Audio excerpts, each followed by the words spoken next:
Grove Convention and Visitors Bureau. Today is November 26, 2024.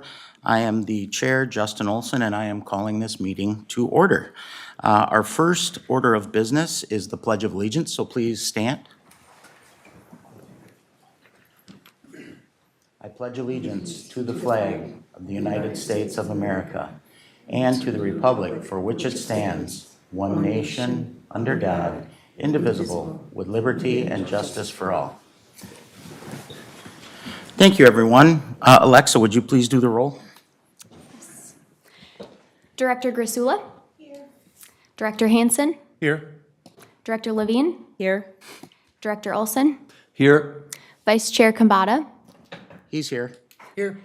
Chairman Olson? Here. Thank you very much. Full house this morning. I love it.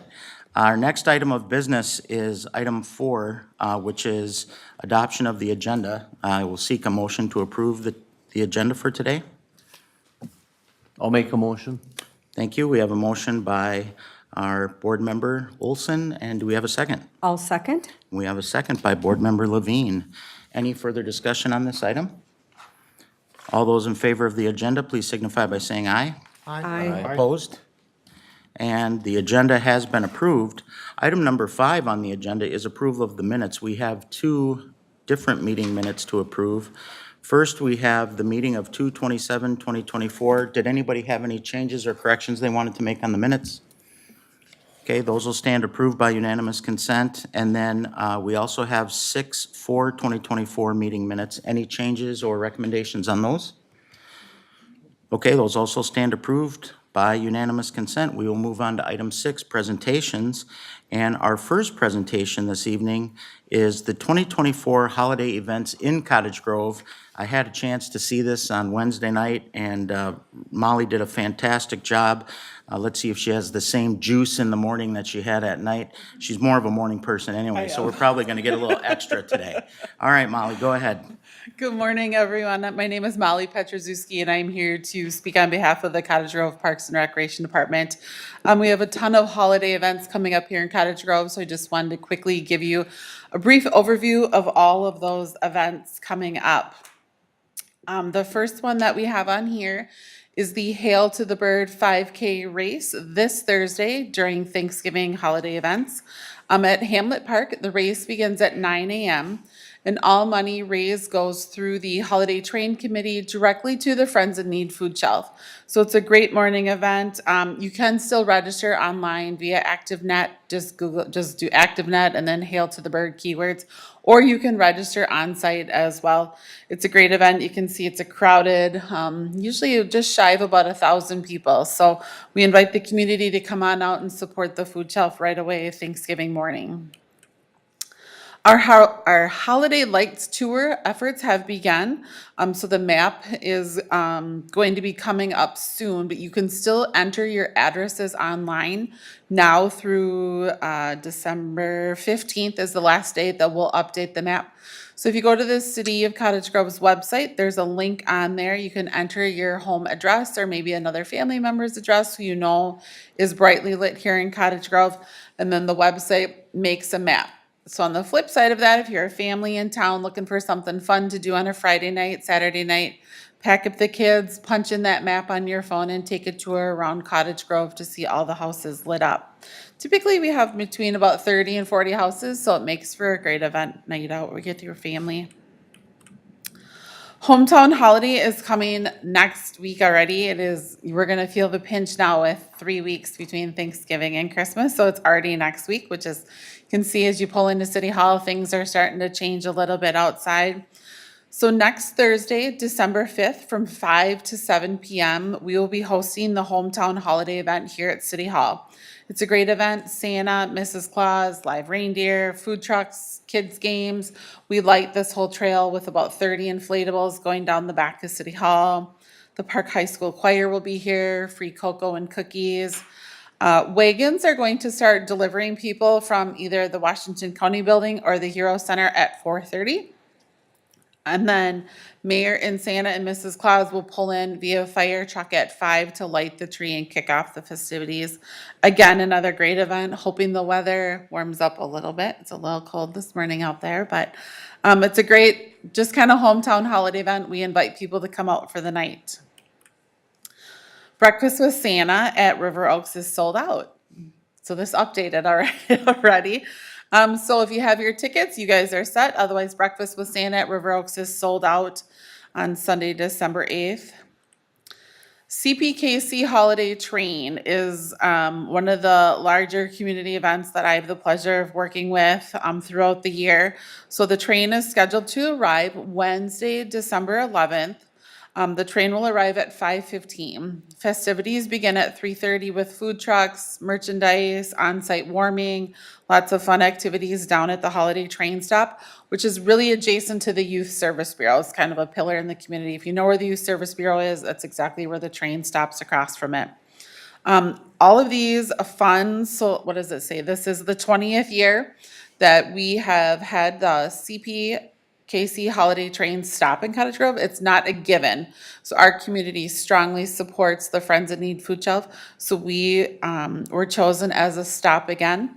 The train arrives at 5:15. It does take about 15 minutes to set up. That middle box car opens and they perform on stage for about a half hour and then they pull out of town. It's a great event. Again, we use the wagons provided by Zivix to transport people in from the park and ride. It will be a little bit busy because, as we know, a lot of commuters come back on the buses at about 5:15. So it will be a little bit busy. So we encourage people to come a little early, leave a little extra time to get parked and get down to the site, being a weeknight at that time. And then we always just like to remind people that recreation, we are just as busy in the winter as we are the summer. So our parks are groomed, lots of outside playtime while the ground is clean, not a lot of snow. Trails, we groom them all winter. So we try to keep the main trails plowed as possible for walkers and runners. Warming houses and outdoor skating rinks are scheduled to always open the day after Christmas. We're on track this year. Last year we were unsuccessful. We did the best we could twice and we didn't quite make it. So we're really hoping for a stronger warming house outdoor skating season this year. Just a reminder, we are opening Glacier Valley Park this winter as an additional outdoor skating rink. Sledding hills, we have several good hills in Cottage Grove that you can get out there and sled and then utilize those warming houses if you need to. River Oaks does groom cross-country ski trails during the winter once they have enough snow on the ground. And same with our snowshoes. It does take quite a bit of snow to get our snowshoe trailer out. We retrofit the kayak trailer that we rent kayaks out in the summer and we rebuild the inside and then we rent snowshoes out of that in the winter. It is kind of looking like they may be back at Oakwood again this year. We were hoping for Mississippi Dunes, but the roads just aren't going to be quite ready yet to make sure we can keep them plowed and open in there as much as we'd like to make sure the snowshoes are accessible. So we're looking at Oakwood Park one more year again for the snowshoes this winter. And then just other festive happenings around town. We were just talking about this last Sunday. We had grocery bagging at Cub Foods. It was a great kickoff for the holiday train. Coming up, there's a few events at Shepherd's Farm on here. There's Turkey Time on the 29th, Introduction to Glow Forge on December 3rd, and then a Sensory Friendly Saturday on December 24th. Shepherd Farm is a great one. I would follow, if you have a family here in Cottage Grove, follow on social media or check out their website. They have lots of cool, amazing things that they do. You really don't even feel like you're in Cottage Grove, but you are. You're right in the heart of it. They do lots of cool stuff over there. River Oaks has another Procrastinators Market Craft Show coming up on November 30th. So that would be this Saturday from 10 a.m. to 3 p.m. Fill a Fire Truck is also coming up. This year it will not be at Woodridge Park. It is going to be down at the Friends in Need food shelf. So it's a great opportunity for families to drop off paper products is what they're requesting. So toilet paper, paper towel, Kleenexes, things like that. And then come and get a tour of the food shelf. See what it's like on the inside. It's pretty amazing. If you've never been there, I highly recommend it. It's an amazing operation. It is very well run. They do a great job. So it's another fun opportunity to get out, see the fire trucks, drop off some supplies for those who need it most this winter season. And the Lions Club breakfast is now your main opportunity on December 8th. If you do not have something to do yet or tickets for some Santa breakfast somewhere else, join the Cottage Grove Lions at the VFW on December 8th from 8 to noon. Tickets can be purchased right at the door, and it's a great event, very popular in our community. And that is all I have. That's all. That is all that we have. Is that going- it? I know. That is all that we have going on. I can That only definitely, took a half an hour. That can't be all. I can right? definitely answer any questions that you guys might have about events coming up or things related to Parks and Rec this winter. Any comments or questions from the board? I got to tell you, second time hearing it, it still sounds like a lot. It's Starting to cause me anxiety. It's like, It's, whoa, it's here. you It's know next what? week. It's a great time of year Yeah. in Cottage Grove, and I could say that about any time of year. But for those of you who aren't aware, our mayor, Mayor Bailey, has a nickname. We affectionately call him Mayor Christmas because he loves Christmas. He absolutely loves it. And I know that, he's behind sort of pushing the staff to add certain events each year, et cetera. If you haven't been by his home yet, he did start lighting it up on Sunday night. So my kids and my wife and I went by for day one, and he's added some new things to his yard. You can land a plane by his yard. It is very, very, very lit up. Lori, you live near there. I'm sure you see the glow from your house. But there's a lot going on, and I would encourage everybody to take advantage of one of these opportunities. Molly mentioned that the Santa breakfast at River Oaks is sold out. You can still come to the Cottage Grove Lions breakfast. That starts at 8 a.m. on the 8th, goes till noon at the VFW. Adults are $12, children are $8. We will have Santa and Sparkles the Elf, on hand for you to take pictures and tell Santa what you want for Christmas and all that. So if you can't get into River Oaks, certainly please come and see us or do what I do and go to both. I also want to mention the East Cottage Grove Scramblers, who is our local snowmobile club, has their annual Dust 'em Off snowmobile vintage swap and extravaganza, and they call it all kinds of fun things. But basically what it is it's a great day to get outside over at 70th and 19. And that'll be on January the 4th. Cottage Grove Lions will be there helping out for that too. It runs from 10 a.m. to 4 p.m. So if you miss some of the Christmas events and you decide you want to get outside and have a little bit of fun after Christmas, come check out the Cottage Grove Scramblers on the 4th of January. They'll have a radar run. They have a lot of vintage snowmobiles. Board Member Olson, I know you've participated in this. Go ahead. What would you like to talk about? Yeah, Molly, great job.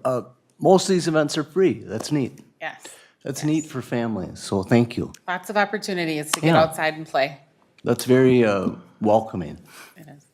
It is. It's one of the things that makes Cottage Grove so special. So thank you very much, Molly, and look forward to seeing you, I'm sure, at multiple events over the next It'll be several nice. weeks. As you start to see less and less of people's faces, as we start to bundle up more and more. Right. Yeah, for sure. And let's all, hope for some really nice weather for our hometown holiday celebration. We had one year where it was a little nippy. Last year wasn't quite so bad, so we'll hope for a repeat. Thanks again. There you go. Thank you, guys. All right. So on that happy note, we're going to transition over to some business items, try to bring the room down a little bit, right? Get to some things here that we need to discuss. And we're going to start with our friend Jamie Mann to talk about the Cottage Grove Puzzle and Painting and the 2024 Food Truck Festival. A little recap here for us. Welcome, Jamie. Thank you, Chairman, members of the board. So I'm going to give you a quick recap of the Dowdle painting unveiling and our Cottage Grove food truck, which was a huge success again this year. So the Dowdle unveiling happened the morning of September 14th, right before the food truck festival began. We had 16 people representing 14 different people, places, or landmarks within the city who all got to put their piece in the puzzle after the painting was revealed. They got to say a few words about their organization or the item that they were putting their piece in. There were about 200 attendees at the event. At the event, we also kicked off our puzzle sales.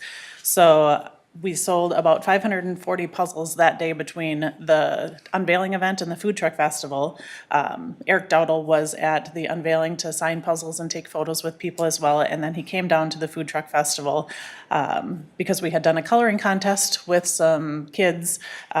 We put it out in the Cottage Grove reports that they could color a painting for a chance to be a finalist to be awarded a little medallion by Eric Dowdle. And you can see on the screen, he presented them with the medallion and their framed coloring contest piece. So he also came and signed puzzles, met people at the food truck festival. It was a fantastic day, and so far, as of November 15th, we've sold 941 puzzles. So we're just about a third of the way through our puzzles that we purchased through Eric Dowdle. I am going to switch to a different screen. I'm sorry. There we go. The video buffers when I played it in the PowerPoint. So we have another option for you.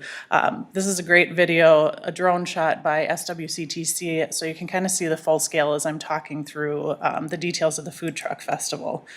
So we are estimating over the course of the 11 a.m. to 7 p.m. timeframe, we had between 8,000 and 9,000 people in attendance. There were 40 food trucks at the event, which you can see, it is a full parking lot of food trucks. We had bounce houses, we had Strawberry Fest ambassadors there running carnival games. We had police presence there, 17 marketplace vendors this year, which our goal was about 10, so we came in well above our goal. We had 10 sponsors at the event. We had great entertainment in Basic and Boring, who opened the day for us. We had Liv McNair, who then opened for Haley James, who was kind of our headliner for the event. The Lions were there in the beer tent. We had Dowdle puzzle sales at the event. Discover Cottage Grove also had a booth there. Some of you worked that day with us, and we got to talk to a lot of people, hand out a lot of our swag that we have. So that is the overview video. Let me get back here. Sorry, it doesn't keep me at the slide. I will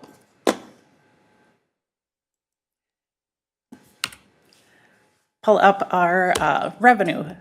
So we estimated the event coming in at just a slight loss before we actually had everything come in for the event. Our estimates were based on last year's food truck event. So last year we had 23 food trucks. This year we had 40. We were a little worried that they weren't all going to fit in the parking lot. So I think about 35 is an ideal number of food trucks for next year. So that is our goal for our food truck count for next year, just to make sure everybody fits. We actually came in at just over $7,000 in profit after all is said and done, and you have a copy of this in front of you as well. So we received great feedback from our vendors, participants, public. I had a phone call the day after the event saying, please don't ever let this event go away. So we are extremely happy with how the event turned out this year, and I would be happy to stand for any questions. Thank you very much. That is just amazing, isn't it? I mean, it's got to feel pretty good. Any questions at all for Jamie? I have a thought. From the Lions perspective, Cottage Grove Lions are very happy with the event. I'm also on that membership. So thank you from the Lions Club. We had a successful day. We did. And it was wonderful weather, right? So that helps. So we enjoyed that. The spools, the wooden spools, people seem to really gravitate and like those for eating, drinking, hey, let's meet and visit. Is there any way potentially in the future we could get 5 to 8 more spools? Or who is our source for that? Thank you, Chairman, members of the board. We actually get those free from Van Meter. And we had, at the event, talked about putting some at both ends as well, because down by the bounce houses, there was no place for people to kind of eat and stand as their kids were playing in the bounce houses. So we are looking at probably getting a few more for next year so that we could have them at both ends, but we could look at adding some additional down to the stage area too. Thank you. And as a note, that's actually one of our Lions members, Brian Atkinson, who helps us with that. So I think we can figure out a way to make that happen. No problem. Any other questions or thoughts at all for Jamie? I want to say, first of all, a very, very hearty thank you to Jamie and her team. The amount of work that went into putting this festival on is probably not well known to the public. They spent months and months and months and many hours putting this festival together. And then, for those of you who may not recall, we were not originally supposed to do the Dowdle puzzle unveiling that day. It was supposed to happen at Strawberry Fest. And because of some logistical challenges, we had to make an adjustment midstream. And Jamie and the rest of the staff here at City Hall found a way to accommodate that and really make it an essential part of a big day for us. I think a lot of people went to the Dowdle puzzle unveiling and then just transitioned right over to the food truck festival. They just walked down the hill, basically. But that was no easy feat either, because you had to deal with logistics through the school district and, Dowdle and his team, et cetera. So, again, I really can't say thank you enough for everything that you did. The financials speak for themselves, clearly. What a difference between year one and year two. A lot of enhancements, and as we continue to learn, I have no doubt there will be even more enhancements. But it was a really special day. If people like me want to buy the puzzles as Christmas gifts this year, because I plan to give a Dowdle puzzle to pretty much every person I know, how do they do that? Thank you, Chairman, members of the board. We actually have a Black Friday sale going on right now, where if you purchase between now and I believe it's the 30th, you have a chance to get a signed puzzle. We do have some remaining signed puzzles, so we have 10 people that are going to get a signed puzzle to replace the one that's not signed that they purchased. But they can go on our website to purchase online, or they can come here in person and purchase them in person. Also, throughout the next year-ish, we will be participating in a lot of events where you'll see puzzle sales going on at community events as well. And what are the costs again, please? It is $28 for the 500-piece puzzle and $30 for the 1,000-piece puzzle. Okay, and you said the Black Friday sale is now through the 30th? Yes. Okay. And they have an opportunity to win a signed puzzle. Well, they're not technically winning it. They're gonna be, the puzzle that they were gonna get is just gonna be signed Oh, I instead of just a understand. standard Okay, I'm puzzle. sorry. Thanks for Yes. clarifying that for me. Perfect, good. Well, that's kind of a cool thing, too. Wow, okay. Again, just thank you. I don't know what else to say. It was absolutely fantastic, and I can't wait till next year. Good job. Anyone have anything else before we transition? All right, thank you very much, Jamie. And now we're going to introduce the lovely and talented Phil Gents. Phil's the newest member of our team here, or close to, in the city of Cottage Grove. And for those of you who don't know Phil, I want to give him just a minute to introduce himself. But I will say, he's a local guy. He flew the coop for a while, but we got him back. So welcome, Phil. Can you just, first of all, kind of tell the team here and the people watching at home a little bit about yourself? Sure. Chairman of the board, board members, good morning and thank you. And thank you for the very kind introduction, Chairman Olson. My name is Phil Gents. I'm the city's communications manager. It is true that I grew up in Cottage Grove. A phrase, interestingly enough, that I did not know growing up here until taking this position was that I have a PhD. And it's not even on my resume or reflected anywhere in a bio, and that's that I graduated from Park High. So that's a new phrase I got to learn that I definitely use in my personal life. But correct, I grew up in Cottage Grove. Very happy to be back home, so to speak, and have worked to manage communications in another city prior to Cottage Grove. And so it's very interesting and very rewarding to come back here to my hometown and be able to serve the community in this capacity. We have a great team, great colleagues, and everyone, including yourselves, that I've had a chance to work with and meet. I've had nothing but very, very great interactions with. And so having a really good time so far and enjoying serving the community. Phil did not have much time to acclimate. I think we had him rolling up his sleeves on day one, if I remember right, and he jumped right in. And I think it's sort of been 100 miles an hour downhill with your hair on fire ever since. But, he's really been a great addition to the team, highly respected, very humble. He won't tell you that he worked in Duluth, but he did, and he did a great job up there for a long time. And we're very fortunate to have had the opportunity to bring Phil on staff and look forward to working with him for a long time as he wants to tell Cottage Grove's story. And we're very appreciative of that. Phil's here today to talk to us a little bit about the Q2 and Q3 lodging tax and revenue collection, and then I think you're going to move forward into the budget approval, so take it away. Correct, yes. Thank you, Chair Olson and board members. So yes, here to talk about the Q2 and Q3 lodging tax and revenue collections.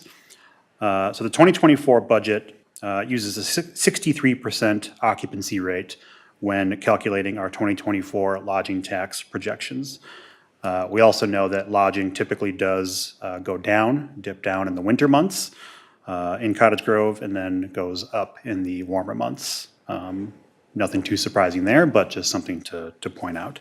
So this average keeps our projections consistent throughout the year, and the city of Cottage Grove has collected all of our second and third quarter lodging tax and received the following amounts, which you see before you. Q2, $21,340, and Q3, $54,186. In total, lodging tax collections for the second and third quarters were $75,526. Lodging tax revenue collections were higher than projected by about $57,638. We also collected initial payments for the food truck festival beginning in the second quarter to total $3,200. Q2 totals show a deficit of $8,229 based on our revenue projections, but a higher amount of payments were expected to come in earlier for the food truck festival. Those deficit numbers were made up in Q3 money, which collected for the food truck festival. With that, we'll stand for any questions regarding the Q2, Q3 lodging tax collections. Okay, thank you, Phil. Any questions at all for Phil on his report? Nothing? All right, perfect. Let's transition over to the budget approval for 2025. I know there will be a question on this one, so just go forward and then we'll get to that at the end. Sounds good. Thank you, Chair Olson and board members. So the 2025 budget approval is before you. And again, as stated in the previous presentation, projections of a 63% occupancy were used when forecasting for the 2024 lodging tax revenue, which estimates a total of $72,300 in revenue. In looking back at previous years, on average, the CVB has averaged a revenue of almost 65% occupancy for the full year. So for 2025, the recommendation is to continue the projected occupancy of 63%, a 63% occupancy rate for budgeting total lodging tax revenue, which would give us a projected revenue of $72,300. This falls more in line with what has historically been collected from our lodging facilities yearly. It is also estimated that the advertising for the visitor's guide in 2024 will be $4,500, which helps offset the cost of printing for the visitor guide. Added in 2025 are estimates for the food truck festival, which based on projections is an estimated for the CVB will collect $15,500 in both food truck and marketplace vendor payments and $8,000 from sponsorships of the event. Moving on to expenses, those are broken out into two categories. You have marketing expenses and operations. So before you on this slide, you see marketing expenses. In previous years, marketing expenses are the core to the CVB's mission, and which is to promote Cottage Grove as a premier destination for leisure travelers, weddings, and outdoor enthusiasts, a recognized and successful host city for meetings and conventions, and a prominent and respected venue for sporting events. And so as you look at those marketing expenditures, it is in service of that core mission. A reliable history for activities of the CVB is still being established, so funding levels for each line item and initiative for the 2025 budget are based on actual and projected spending. So in total, we have marketing expenses for 2025 at $56,135. Broken out before you is website hosting at $1,680, Printing of the visitor's guide for 2025 is estimated at $11,000. Expenses related to the brochure programs at the Mall of America and Minneapolis-St. Paul airports have been budgeted at $4,630. Professional services has been budgeted at $400 and includes transcription services. This leaves some areas that allow for flexibility in the budget at flexibility in the budget in marketing and at local events and other types of advertising, which are budgeted at $6,425. Social media will continue to be the focus for the CVB's marketing efforts, and therefore $12,000 has been budgeted to maintain the presence of the CVB online on social media.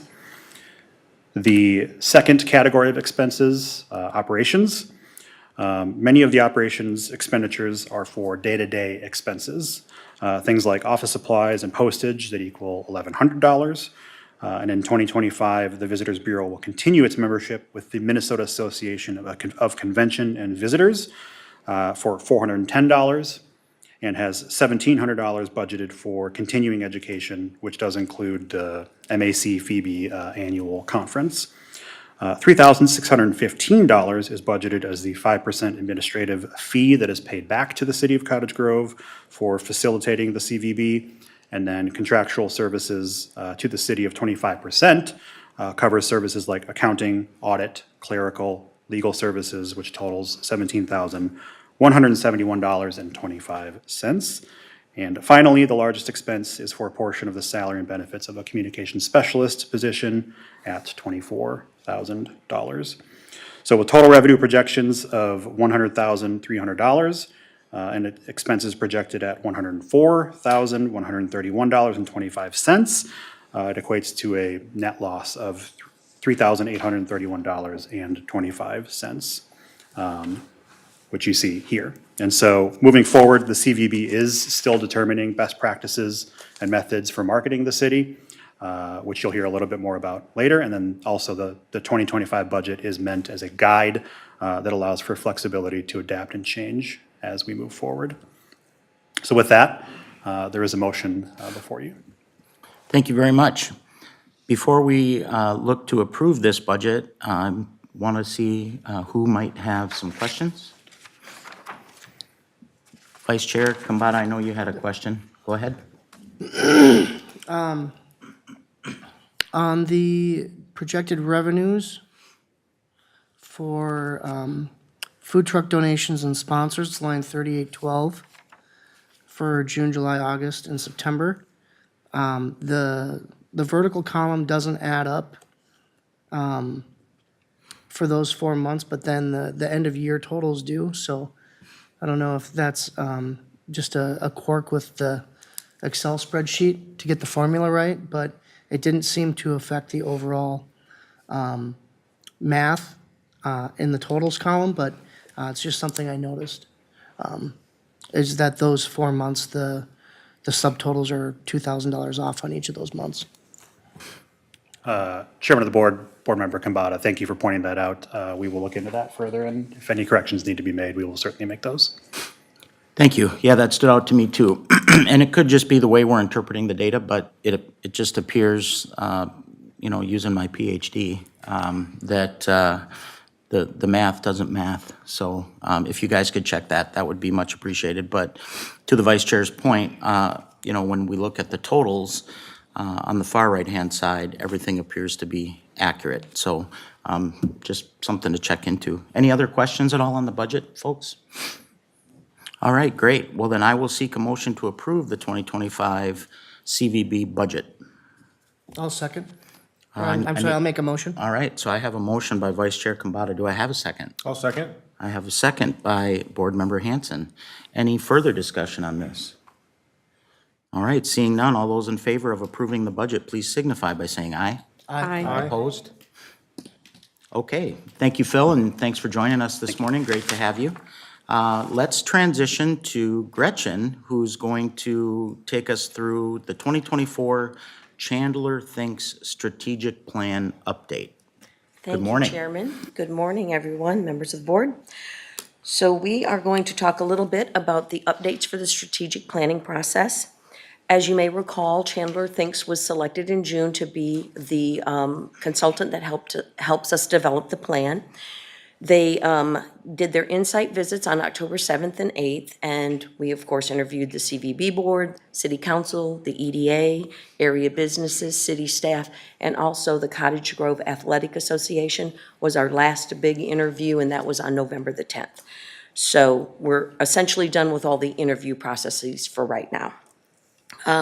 Some observations that came out of that phase one, we'd like to share with you.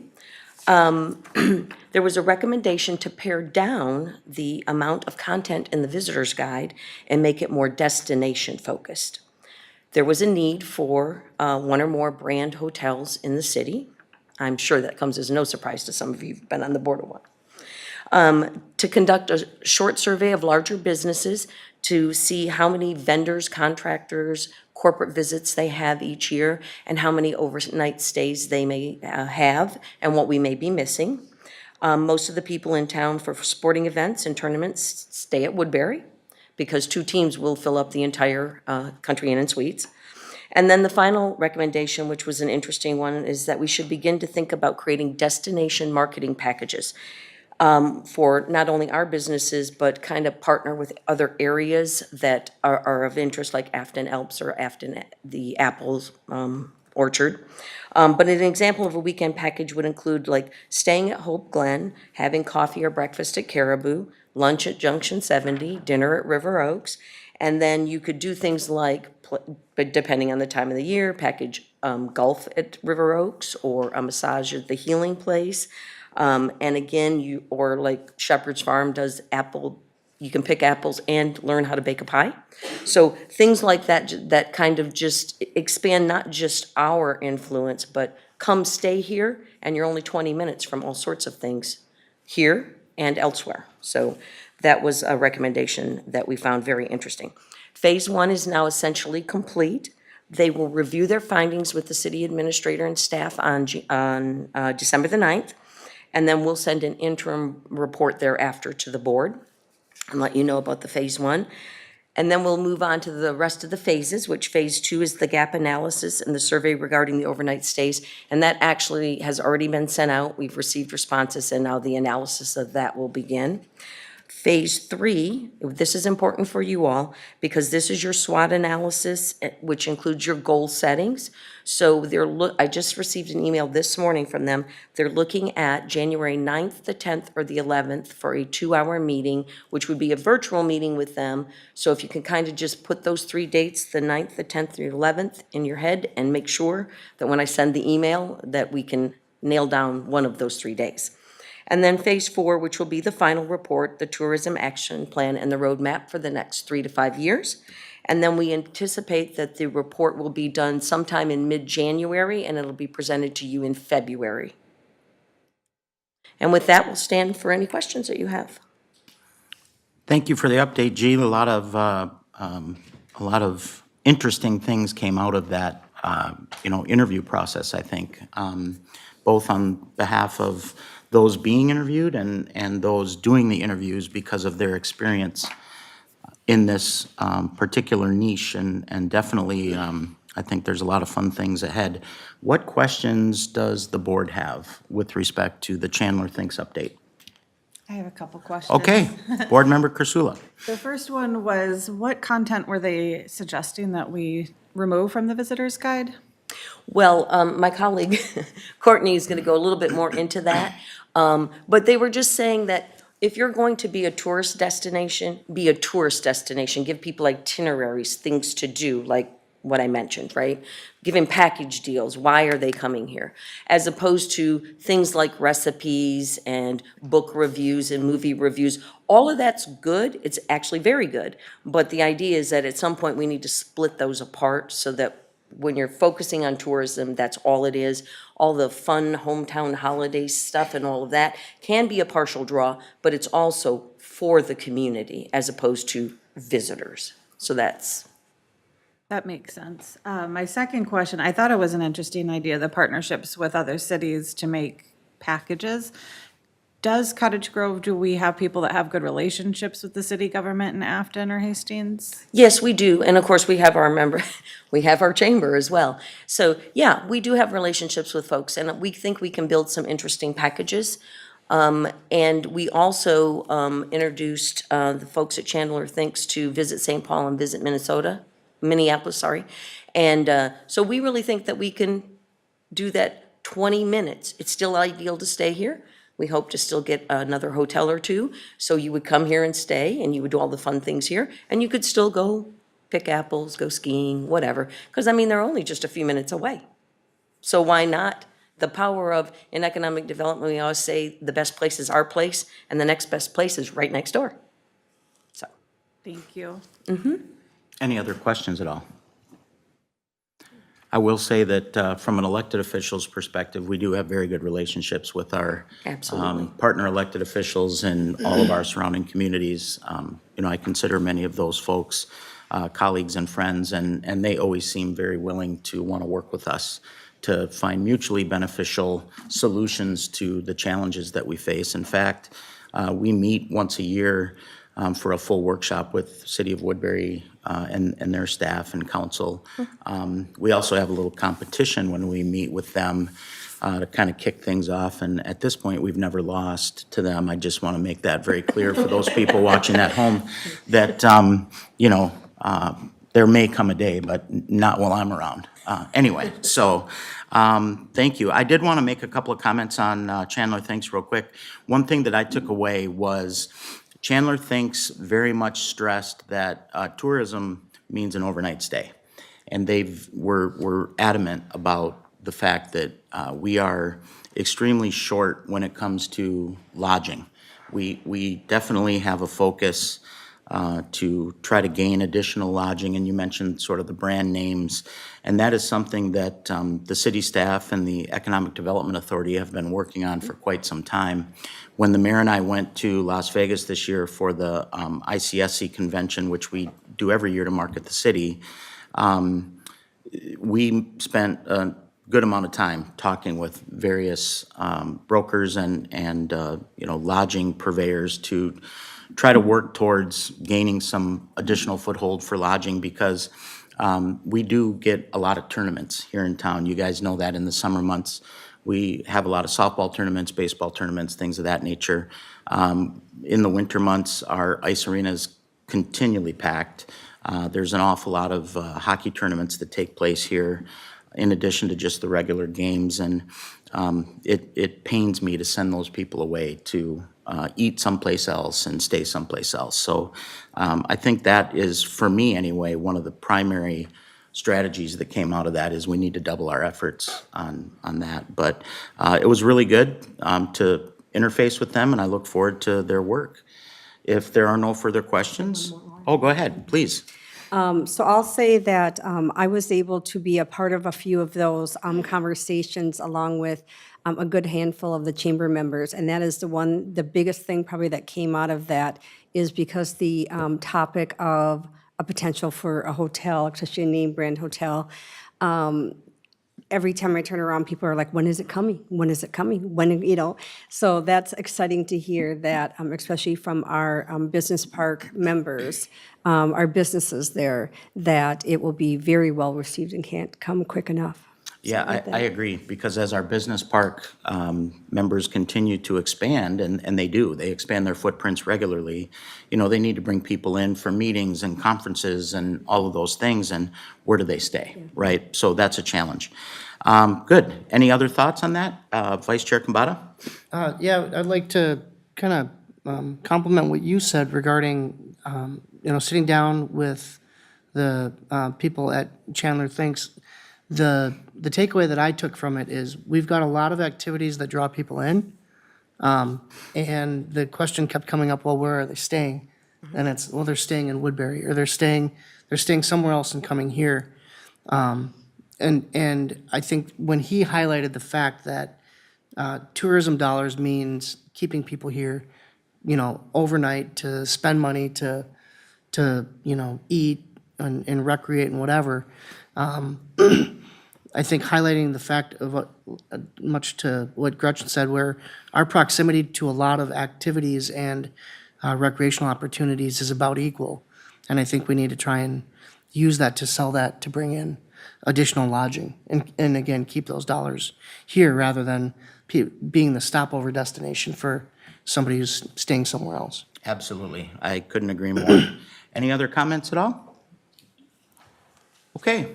So thank you for the update, Gretchen. I don't think you need any action on our behalf, right? I don't. All right. So now Courtney, who's been here waiting patiently this whole time, is going to take us through the 2025 Visitor Guide updates. Welcome. Good morning, Chair, members of the board. As Gretchen mentioned, feedback from our strategic partnership with Chandler Thinks has been incorporated into the 2025 Visitor Guide. So a lot of what we just talked about is kind of what I'll cover. And so as we talked with Chandler Thinks, today the average Cottage Grove visitor is a day tripper, like you said. They're typically traveling 40 to 65 miles in distance and not spending the night. So this edition of the Visitor Guide focuses on the main objective, which is to inspire a visit and encourage that overnight stay. Rather than including community-based stories, which we did in the 2024 edition, we've slimmed down the guide and focused on the core mission of the CVB, providing our visitors with helpful suggestions and resources. And so as you can see at the bottom, our page count has gone from 44 to 20 pages, but that was very intentional. So the contents of this guide, there are 4 key sections. The first section is like your main key attractions, so dining and lodging, a couple of the main reasons people are coming here. We also still are offering suggestions of things to do, outdoor adventure, highlighting some of our annual events, and now including nearby attractions. So you will see mention of the Mall of America, the Como Zoo, things that are 20 miles from Cottage Grove. And then Chandler Thinks also mentioned that we really need to focus on weddings and groups. That's a big draw too. We have multiple wedding venues here. So we have contact information for services, resources for weddings and groups that are coming to Cottage Grove, and then some entertainment ideas as well. The last section includes information regarding the Cottage Grove Puzzle, which is a fun thing that we offer now for residents and visitors. And then we also provided a travel itinerary sample for someone who isn't familiar with Cottage Grove and is just here for the day and wants to plan their visit before coming. So before you will see a printed draft of the visitor guide. That is not done for sure, but you can see that the design stayed relatively the same. We had really positive feedback on the design. It was more so the content that we had included in it. So that is why we stripped it down. We kept a similar design. Of course, had our sponsored ads, who we really appreciate. And yeah. So featured on the front cover is the Cottage Grove Bike Park. That is a staple in Cottage Grove. It's something we offer that many cities don't have. So we wanted to make sure that when it's sitting on a shelf, someone sees it and says, hey, like, what's that? I want to do that when I go there. It falls under that travel itinerary, something to do when the family's here. And then in comparison to last year, I mentioned this before, the design has kept a similar theme, but we are just now pivoting to a visitor resource versus a community-based recreation guide. This guide provides visitors with more direct information, such as location and contact details. That was something Chandler Thinks highly recommended. Having a direct source to the website, the phone number, instead of reading through paragraphs of information that they won't remember, having that direct source to the location, essentially, that's what it's for. It's a guide to these businesses. So, and then after presenting you with the draft, I'd be happy to stand for any questions before I continue. Any questions at all on the draft? I have one question. Please. I see some very nice promotional content or ads. Country Inn and Suites, Afton Apple, St. Paul Saints. Are they paying for this space, or are we just including them because? Or And if not, are we going to approach them for ad space? Yes, so we have 6 approved ads. The ones with logos included and website and contact information, those are all paid for. And then the mention of, we have the list of contact details and stuff like that. If there's no logo, it's more so just mentioned so visitors are aware. Yes. Go ahead, Vice Chair Kambata. So where it says like half place ad placement, if no one purchases that, do you have like a backup or something to fill it? Yes, definitely. When we start the guide, we start with a long list of things we want to include. So there's definitely things that we kept out to make space for the ads.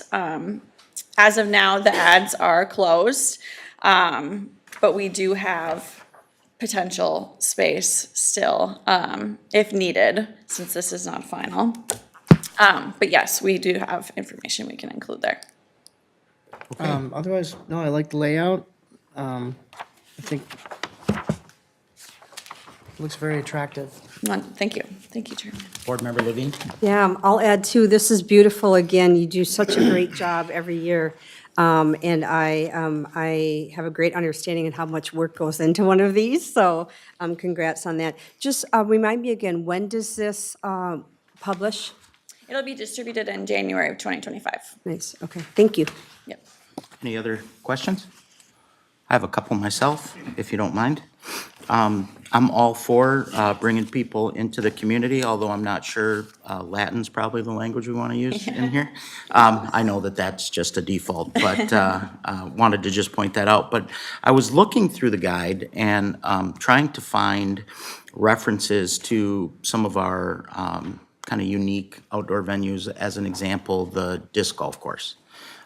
So when I look at the Go Outside page, and I see spring, subtitle here, summer, subtitle here, fall, so I'm assuming that's where some of that stuff's gonna go? Yes, that's correct. Okay, Yeah. all right, good enough. Because there are so many outdoor things to do here, and of course, we're very excited about Mississippi Dunes Park and access to the river. So having that included, I think, will be something that not only locals will appreciate, but those who want to visit will appreciate. And we're hopeful that those are the things that will attract people to the community and get them to stay. For people at home who don't know, we've actually been the destination for the state disc golf tournament on a couple of different occasions, and that disc golf course gets a lot of use, so that's why I was looking for it. But the layout's beautiful. I think condensing to some degree was a wise decision, for sure. And I look forward to seeing the final product. I really can't wait. Great photography as well. So using the bike park on the cover, I think, is a real grab you kind of a photograph. And I just think it's beautiful. Thank you. Any other thoughts on the visitor's guide, you guys? Yeah, the back cover is beautiful as well. That's a nice shot of Yeah, the that golf is. course. Isn't that a great shot of the golf course? It's really good, and the light's just perfect. Yeah, so really great. Anyone else with comments? No, looks good. Okay, perfect. Well, thank you, Courtney. When will we see the finished product, did you say? Before my maternity leave in January. Congratulations to you. Yes, how wonderful is that? Okay. Now, did you get that approved through Phil? Is that okay? Okay, all right, good, just to make sure. Wonderful, well, good. Our next item on our agenda is a workshop, and we have none. So we are now up. Mr. Chair, we do have one action we do need related to the visitors' Oh, I'm guide. sorry, please tell me. Oh, here it is on the screen. How about I Yes. pay attention? That would be great, wouldn't it? Yes, so you need approval for the printing costs, right? Yes, so displayed on the screen are 2 quotes from companies that we have worked with before. Yes. It's for a very similar product that we've done before, full color. This is a 16-page booklet, and we are requesting 7,000 copies. You will notice in comparison to last year that there is a significant cost decrease, which is a result of the smaller page count. Last year, we had 44 pages, which cost us about $10,000. Yeah. And then this year is 20 pages, which will be $6,220. I didn't look, but did this reduced cost get included in our prospective budget for 2025? Did that get entered in there? Do we know? If we don't know, that's okay. Phil, do you know, Phil? Yeah, and the projected budget was $11,000. So there goes our $3,000 loss, right there. Look at that. Wow, you're really good. Okay, so were you hoping for approval for Ideal? Yes, so with that, I present you with a recommendation to approve the quote. All right, so the recommendation is to approve the quote for the printing of 7,000 copies of the 2025 Visitor Guide through Ideal Printers, Inc. for $6,220. Can I get a motion, please?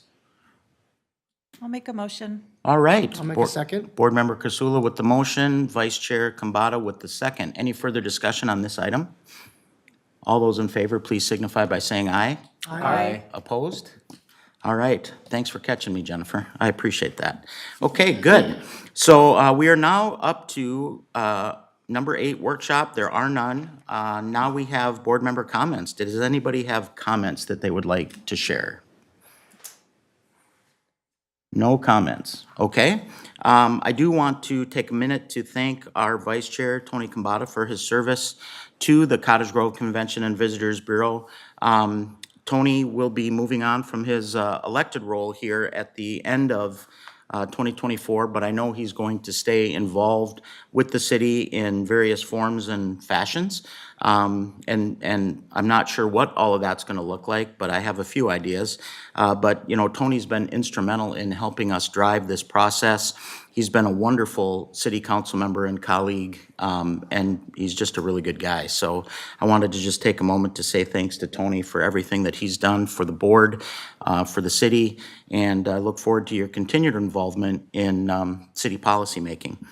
I also wanted to congratulate our board member to my left, Lori Levine. For those of you at home who may not know Lori, and I don't know that there's probably 10 people in town who don't, but Lori is the CEO, president, queen of all she surveys as it relates to the Cottage Grove Area Chamber of Commerce, and recently at the Chamber's, is it called the Evening of Excellence? Did I get it right? Okay. At the Chamber's Evening of Excellence, which Tony and I had the opportunity to attend with our council colleagues and staff, Lori received some very well-deserved recognition for her hard work as a great advocate for all of our chamber members, including those in Cottage Grove. And I got to tell you, she's the hardest working lady in show business. She's tireless, and I have a lot of admiration for the work that she does. So I'm gonna give you a minute, Lori, if you want to speak. You don't have to, but maybe you can tell the folks at home kind of what you received and why and all that good stuff. That was not on the agenda. It was not.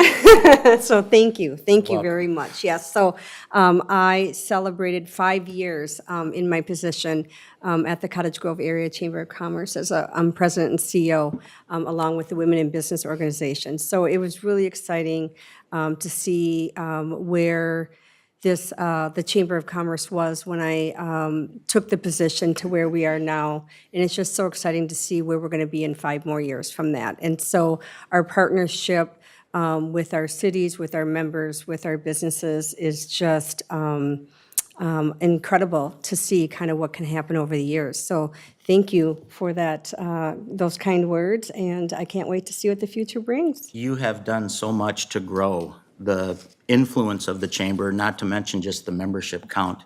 And earlier when we talked about Chandler Thanks, and the question came up about, you know, working with our partner communities around us in South Washington County and Dakota County, Lori is the tip of the spear when we do that. She has amazing relationships that we are able to benefit from, and we're so grateful to have her in that role. So again, congratulations. Any other comments at all? Vice Chair Kambata, please. So I wasn't going to bring this up, but thank you for the kind words as well. I was thinking this morning about how the Visitors Bureau even came into existence, which was a collaboration with our chamber. And then we advocated for a lodging tax, and then the city came on board and kind of helped us guide it, and it's grown into what it is now, which to me is amazing, because I remember being at like a networking function with chamber members and being like, wouldn't this be a great idea? And that was well before I was ever on council. And yeah, so, and it's been mostly a volunteer effort. So thank you, everyone, for helping to build this into what it is. And, you know, it benefits everyone in the city, so great work. Yes, I agree. We should be proud of the hard work that went into that. So if there are no further comments, I will seek a motion to adjourn. I'll move to adjourn. We have a motion by Vice Chair Kambata. Do we have a second? You have a second? We have a second by Board Member Hanson. Any further discussion before we adjourn? All those in favor, please signify by saying aye. Aye. Aye. Opposed? All right, that motion carries and we stand adjourned. Thank you, everyone.